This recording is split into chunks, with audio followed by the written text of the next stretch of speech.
I'm beyond excited today to be making this video. This is the Beginner's Guide Part 2, and we are here with Kat, my absolute favorite person in the entire planet. She is my wife and video editor, and you recently started a new account, what, 57 days ago? 58.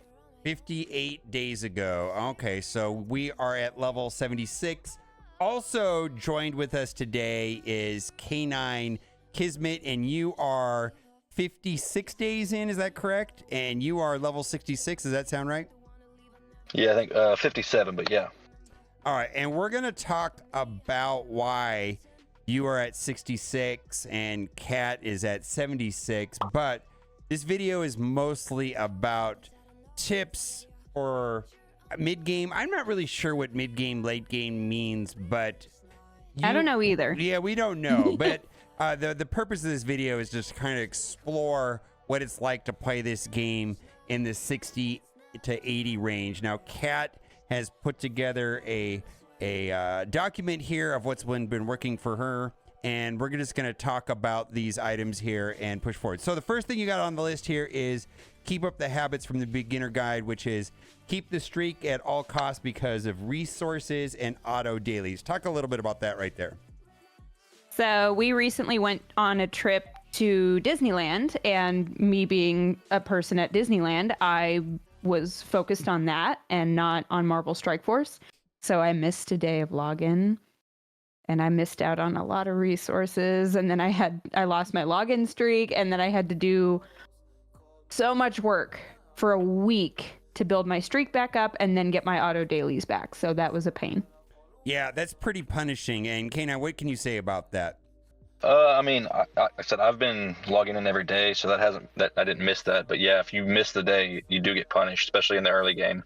Yeah, and so I got to express that this is pretty important. Like, and I don't know if this is 100% true today. Maybe K9, you can confirm or follow up with this. But back in the day, there was a saying like, if you miss a day of Marvel Strike Force and you wanted to purchase the resources that you missed by not logging in a day, it would probably cost about $100. Would you say that's right?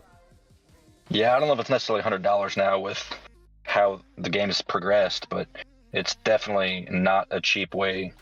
Like, it's not cheap to get those resources back. Yeah, you really don't want to miss a day. All right, let's go to the next point on this right here is do all of your campaigns. And Kat says she's working on Heroes for Hire and Hero 7. Talk a little bit about that. So at the beginning of the Heroes campaign and in the 7 level, you have to do city only. So I started building Heroes for Hire because I know they have some good resources and some good points later in the game. So I figured they were a good place to go to. But that only got me through a couple nodes. So it's now at the point where doing these parts of campaign gets progressively harder, and you have to farm a lot more. You have to upgrade a lot more if you want to get through it. If you want to get through all of the nodes, because I think every 3 or 4 nodes have different requirements for characters. So just be ready. It's going to move a lot slower. Okay, and then what are you working on? What are you doing right now, K9? My account's kind of at a standstill, to be honest. I'm kind of working on Bifrost for raids. I've already built my other raid teams up that I need, but I don't have access to those campaigns yet, so yeah, I haven't started working on them. And we're going to talk about why your account is stalled right here, and this has to do with the A/B testing and why yours is almost 10 levels behind here in just a moment. But push yourself on challenges to get the best resources. What is the context of that right there? That I put down because there were a lot of instances where I was being kind of lazy and just auto winning all of my challenges because I just wanted to get through it as fast as possible. But especially I hit a wall with training materials, and now I'm trying to push myself as hard as I can to get enough training materials to level up my characters. Now that I'm hitting higher levels, it needs more training materials, and I think I should have been pushing a little harder a little sooner. Well, what's going on here? You didn't do this one here? Exactly. I'm lazy. Okay. Yeah, where are you at on these? Are you able to max them out right before you hit a level cap on these, right? Yeah, then so the next level cap is level 70, so I can't complete those yet. So I'm tier 10 for like the original ones, and then some of the origins or the specific trait pieces ones. Those are depending on who I've built. Okay. So we're gonna go to what I talked about a little bit yesterday was that there's A/B testing, and this has been a frustrating experience for you, has it not, K9? And I know you've reached out to me and other content creators. You've even made Reddit posts, and you talk to the developers. And tell me what your thoughts about this, and why it's been bad, and what your hope is. I mean, everybody was saying the game was in a good spot, so that's why I decided to come back and start this new account.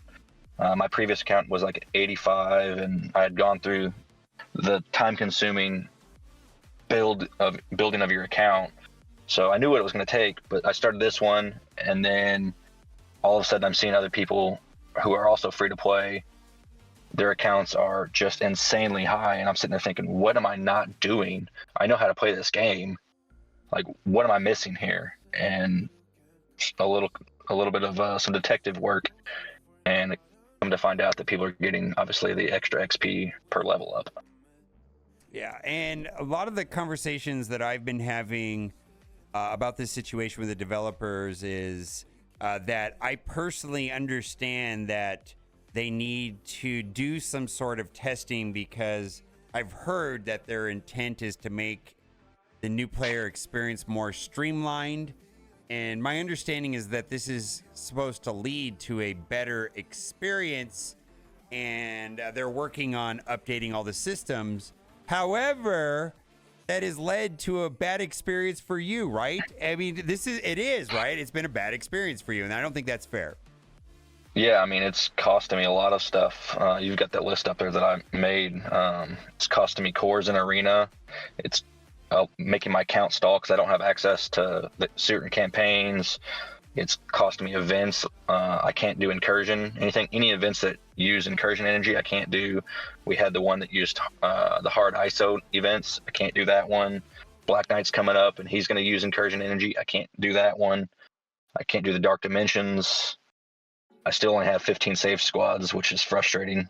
Right. The Cosmic Crucible, you're competing against other people. It's kind of the same as Arena. You're competing against people who can level their account much faster. And then I don't have blue ISO either. Yeah. And so this has created a frustrating situation where, you guys have basically started 2 days apart, and there's a big spread. And I'm just going to put this out there. They could be testing, we say that it's A/B testing, where they're comparing two sets of people, and we're assuming what they're testing is, because we don't really know, is that Kat is getting more experience, and so she's leveling faster.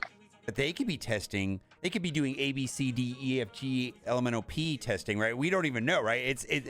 They're trying to optimize the new player experience, and I'm hoping that this leads to a better place overall from the game. And I'll tell you this: once that is finalized, I'm hoping that I can get in there and try like the new version of Marvel Strike Force. I mean, is that something that makes it feel any better for you, K9, or is it still pretty bad? Yeah, I mean, like, to know that they're trying to make the game better, that's never a bad thing, I mean, I would love for the next person that comes in to have a really good experience and actually want to stay to play the game. I just got caught in the crossfire here with this testing. Yeah, and I know they've reached out to you, and we don't have to talk about what they said to you, but they've reached out to you, which is good, right? So they're not ignoring you and your issues at this point. There's a dialogue that's happening, and hopefully this gets resolved. And one of the questions I have for you, Kat, is the feedback that you and I have is minimal. Like, I kind of wanted you to experience this on your own, right? Like, and it's fun, right? You've been enjoying the game. Do you think that it's really fun when you don't help me with things? Yeah. I help you when you ask, but anyways. You do. Yeah. I've tried really hard to not ask, because I realized that what you were doing was you were kind of trying to figure out how intuitive is the new player experience? How well can you start figuring things out as quickly as possible? Right. And I do like that we're making these videos, because it gives kind of a modern idea, because not everybody has access to somebody who's basically an expert in the game right next to them all the time. So So my I want question to is, share the knowledge. So my question is this: do you feel like, as somebody that's never played Marvel Strike Force before, that too much was presented to you too quickly? Like progression in the system, the problem is, if you go through, like if they dropped everybody at level 95 on day one, you'd have to learn all the game modes immediately. Have you felt overwhelmed with the speed of the game moving forward? I have a bit. Before K9 and I compared notes and we realized that there was some weird dissonance between the leveling up of our accounts. I had a moment of going, I'm leveling up really fast. Like there's a lot coming at me really quickly. I'm unlocking a lot of things and I can't keep my characters or my teams upgraded enough to make a big difference in these new things that I'm unlocking. And it's a bit of information overload. So that part was a little different. Although I do like that I'm very fortunate that I have a boosted account. Right. So that means I can kind of see things ahead of time and try to plan a little bit, and I get access to some cool things. But there is some information overload. Okay. And K9, you've played the game before. I'm imagining you probably want the opposite experience you've been getting. Like you're getting slowed down too much, correct? And you would greatly benefit from the game going faster, correct?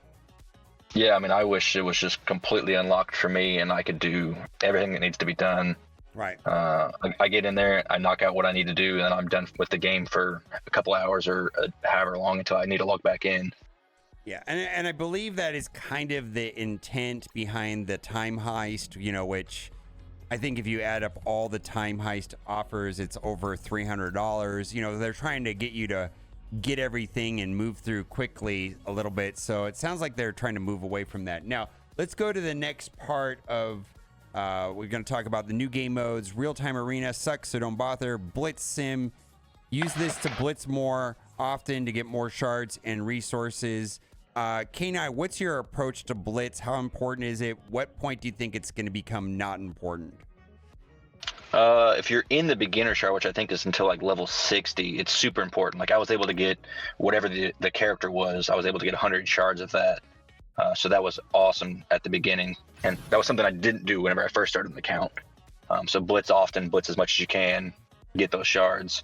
Now that I'm not in the beginner shard, I've slowed down my blitzing quite a bit, but you still have to do at minimum the milestones. Okay, and how many rotations is it? Now, you've got Sim Blitz at this point, right? And so how many rotations is it for you to finish the milestones?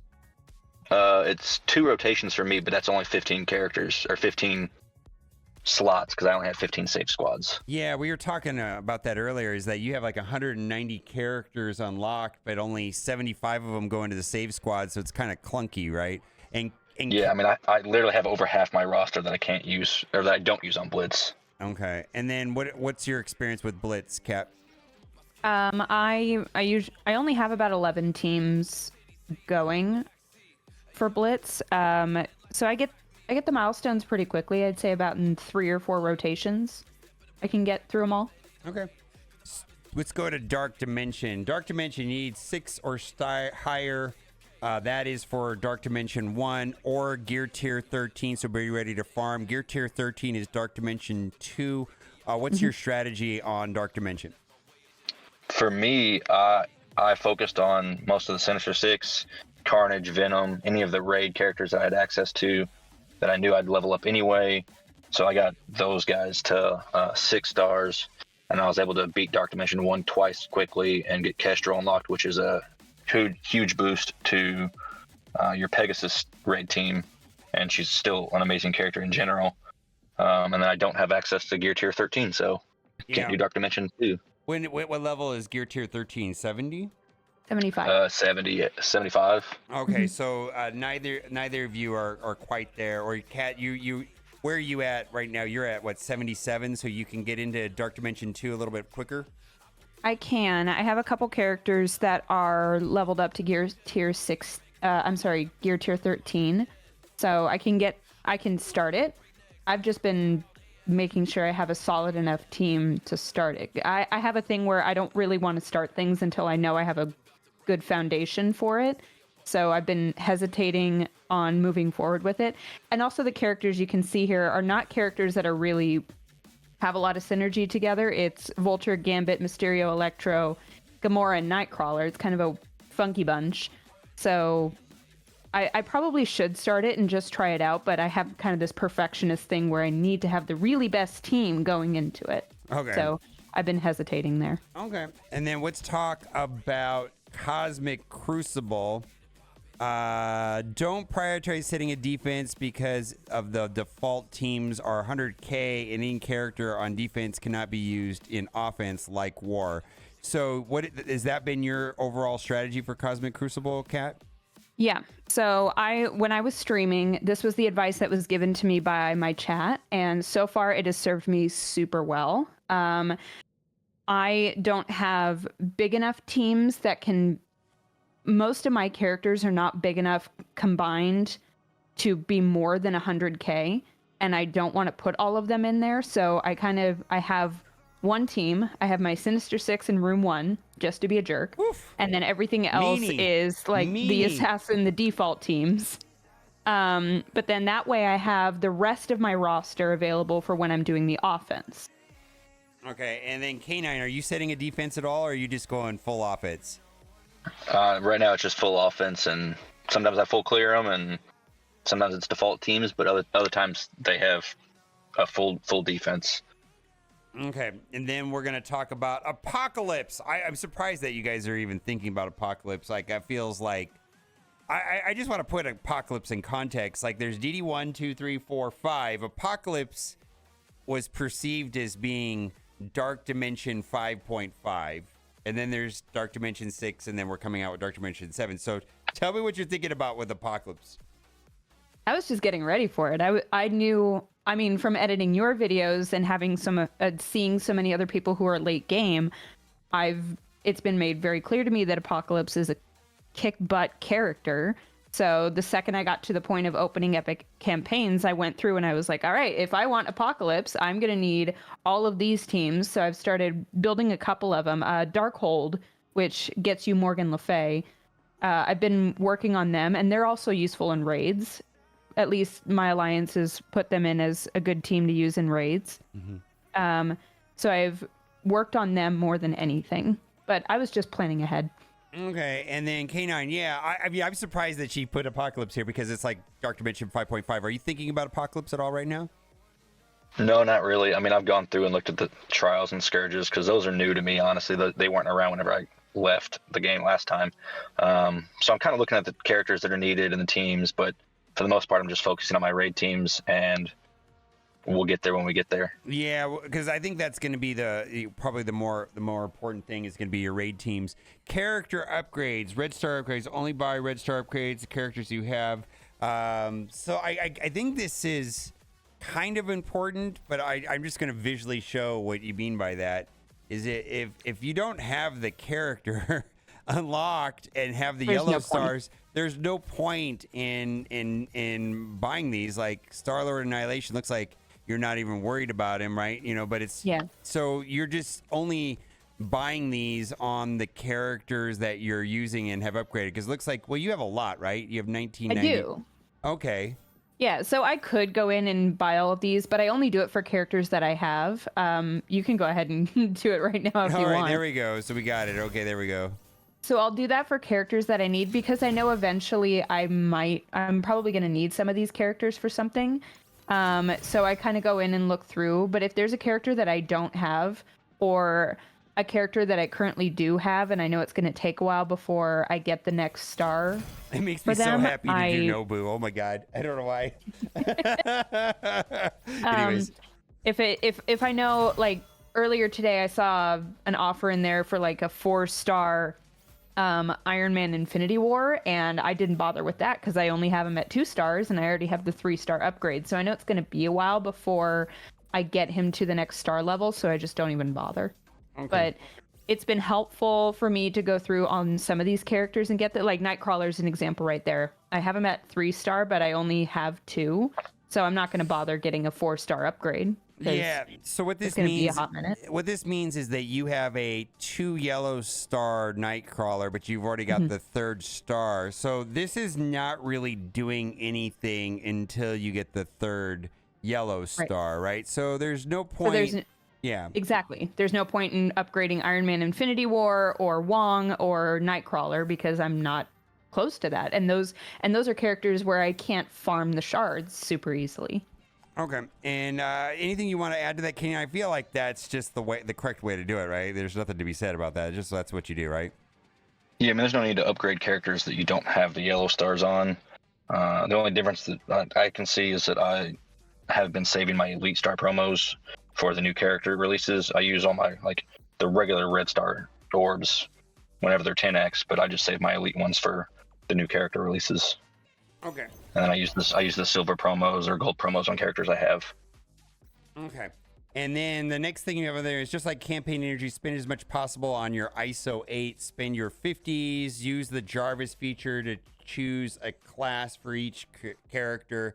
So, like right here, you're talking about doing the 50s every day, right? Mm-hmm. Okay, so Yep. So going through my the ISO 8 campaign energy, I spend the 50s. I clearly haven't done it today, but I spend the 50s all the way up to the edge, and then I'm trying to get a lot of characters to ISO 8 level 4 because my alliance has been doing Doom raids, and that makes it a lot easier. Then I have a larger repertoire of characters that I can use there. And then you use the Jarvis feature to select the ISO. You just click on that right there, and it gives you a suggestion. Have you found that to be effective, or you had any complaints about the Jarvis system? I found it to be really helpful. I think when I first unlocked ISO 8, all I knew was that Stryker was really good for offense, and so of course the first character I put ISO 8 on was Gambit.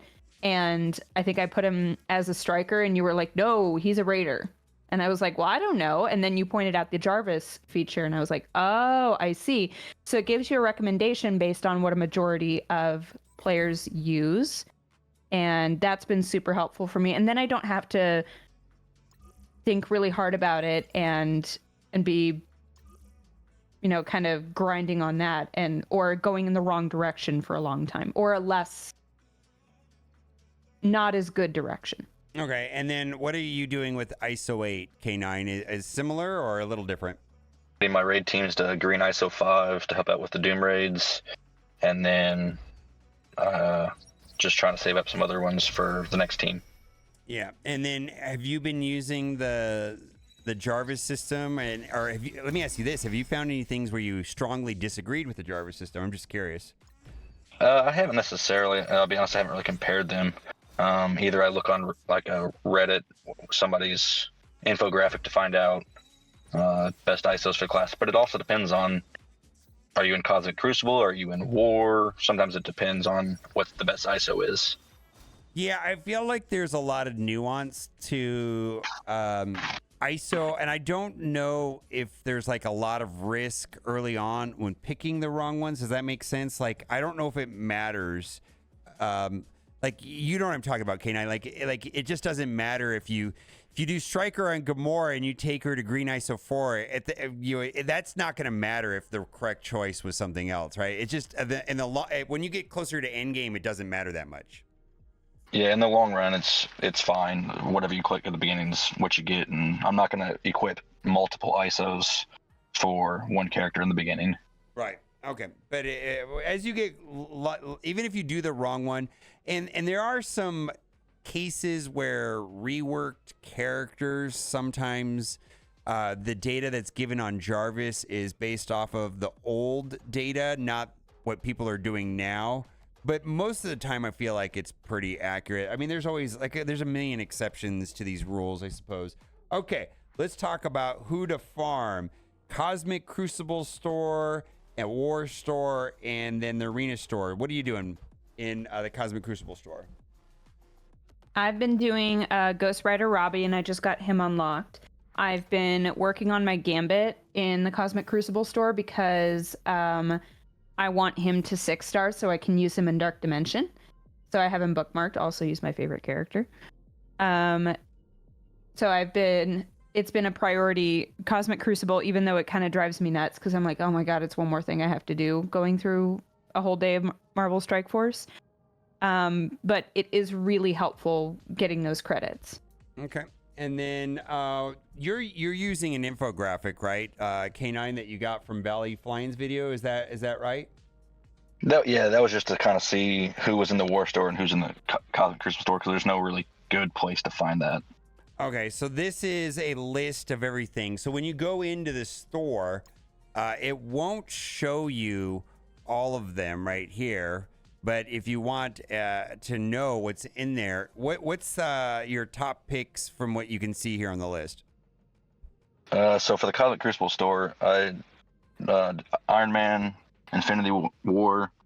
I got Beta Ray Bill unlocked for some raids, and then Ghost Robbie and Quicksilver still.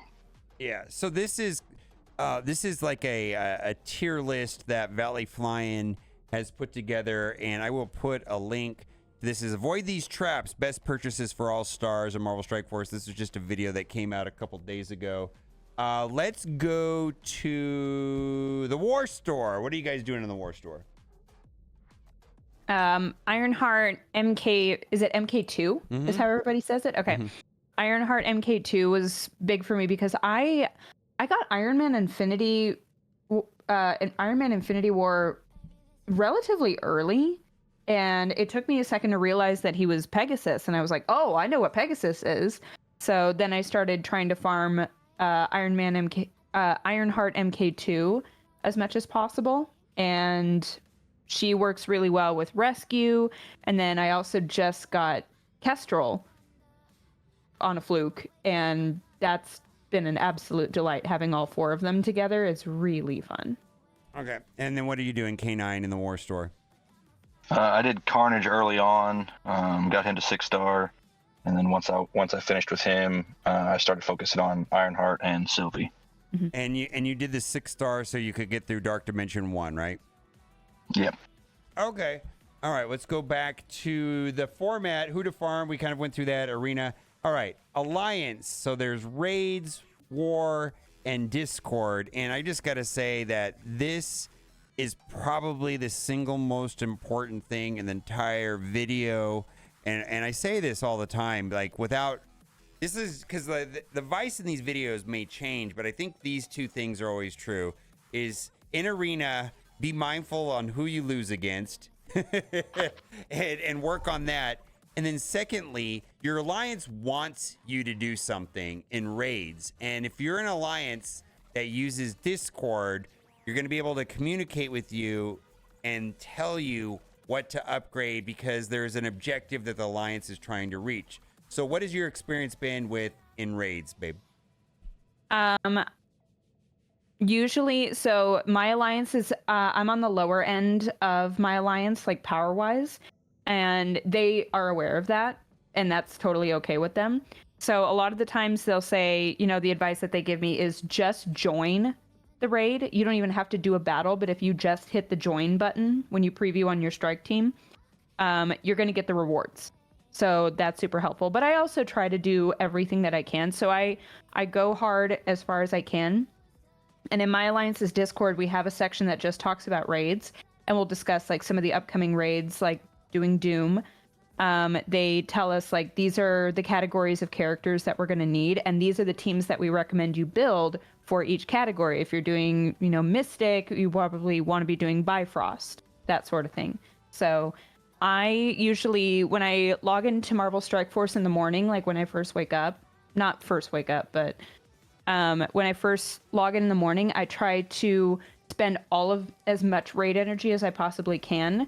And then I go about my day. And then towards the end of the day, a lot of that energy has refreshed or recharged. So I can do a little bit more. And that's been super helpful. I've been rank 1 several times on some of my raids, and I'm very proud of that. Okay, so raids are a big deal, right, Keenan? What teams have you built up? What is your alliance telling you to do? We're trying to get all of our... We're doing Doom raids, so we're working on Hivemind, X-Men, Pegasus, and Bifrost. We're kind of relying on some of the older players that have invaders in those nodes, and the newer players are we're trying to avoid building those up until need be, or until the next raid team comes out. Luckily, so far I've been able to auto most of the Doom raids now with my teams. The 3 teams that I have built, but I don't have Bifrost built up yet. Yeah, so I'm looking at what Cat's doing right here. Yeah, you would need Bifrost at Mystic ISO tier level 4, so that's going to be mostly Bifrost. Looks like you have Loki, and so that's something there. All right. You're making me look like an amateur. Well, I don't know what's going on. I think you're the best. All right, and then what is the last thing we'll talk about is War. What is the strategy that your alliance is doing with War? And K9, also, we talked about this in the original video, but you want to get into alliance that has War unlocked, right? Like, that's kind of a big deal, because at a minimum, you're going to get the every 2 weeks, what is that, bi-weekly, you're going to get the War season rewards, which is a chunk. It's like 10 million gold at a minimum, right? Yeah, it's a good chunk of gold, good chunk of resources. Honestly, most of our wars are against empty shell alliances, so they're basically auto wins. I would say that's probably 5 out of 6 wars. So it's not very competitive, but you get easy rewards and you get decent season rewards. So yeah, so I think this is I think in the last video that the top 2 tips is like, go to the web store daily, sign up for everything on the web store, and then practice going to the web store. And then second was get into an alliance that needs to fill some spaces, with some veteran, players that are a little bit more experienced in the game, and get carried, right? So what's going on with a war with you? Can I click on this? I don't know what's your going. Can I click on your war and just see what's going on? Sure, go for it. Okay. Our war, so my experience has been pretty similar to K9. We end up with a lot of shield teams. You can see kind of here. I've noticed a strategy recently, and I know people in our alliance have been doing it too, where instead of just doing a shield team, if you can't do the whole thing, you can just do, you can input one character instead of it being all shield. Then you can just put one character in, and it makes it a little bit more effort. Right. But oftentimes, the thing I hear most often, or the thing I read most often in Discord, is that participation is the make or break for our alliance. Like, if everybody does some war attacks, preferably all of their war attacks, it makes, that is usually what wins us the war. And we have a pretty good track record. We've been doing pretty well. I would say 2 out of 3 we tend to win, which is really good.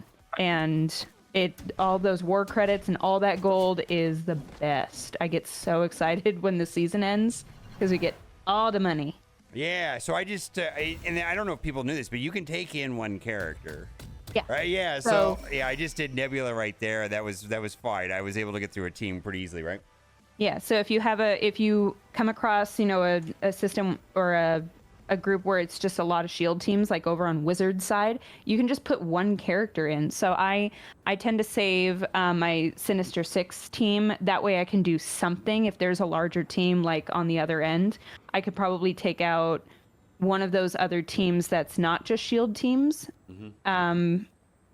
But that way I have a bunch of, kind of heavy hitters that can stand alone, and they can just take out one whole shield team by themselves. Yeah, and then you can see that your opponent is doing the strategy that you mentioned initially, where they've got Hela with 4 of the shield troopers. What are you doing, K9, in war, or is it still mostly just a casual experience? Honestly, our alliance, we don't even set defenses, like nobody. So our entire thing is just shield minions. Everybody's on offense, and honestly, the last 4 wars have been one person in the other alliance because it's just the shell alliance, so it's an automatic win. Okay, so war is mostly about being in an alliance that has war unlocked. And if you stay, my understanding is if you stay with a default alliance that you're assigned to, that won't be the case. Is that correct? You won't be in an alliance that has war unlocked already. Is that right? Yeah, I don't think so. The one I was put into did not. I don't know if there are any that you ever get put into that have it, but either way, those aren't going to be typically full alliances, so it's best to go find one that actually participates. Okay, and then we will also link the original video, the first video that we did on this subject, if you're interested in finding resources to find an alliance. There's a Discord that is pretty useful for that. Anything you want to say before we go? Anything we missed? I can't. On my end, just participate. Mm-hmm. Oh, one other thing I was going to say is it's best to find an alliance that has a Discord, because it's really good to let them know if you are going to be on vacation, for example, like we were a couple weeks ago. I let them know. I was like, hey, there's going to be a couple days where I'm not going to be able to do raids. I will not be able to do war because I'm going to be on vacation with my family. And just letting them know ahead of time is super helpful, because then they can kind of plan ahead and you're not throwing it off for other people. Some people in my alliance have been really, like, almost overly nice about that. One person even said, like, I'm going to be on a flight for an hour. Please, just letting you guys know I'm not going to be able to do anything for an hour. And we were like, you're good, man. That's fine. But just communicating with your alliance, if they are very active, just let them know. Yep. All right, and that'll do it for today. Anything you want to say, K9, before we go? No, I appreciate you having me. All right, so link to all of some of the resources here in the video will be in the description, and a link to the original beginner's guide as well. And as always, thanks for watching. Keep on gaming. Bye for now. There's more to me everywhere I try to go.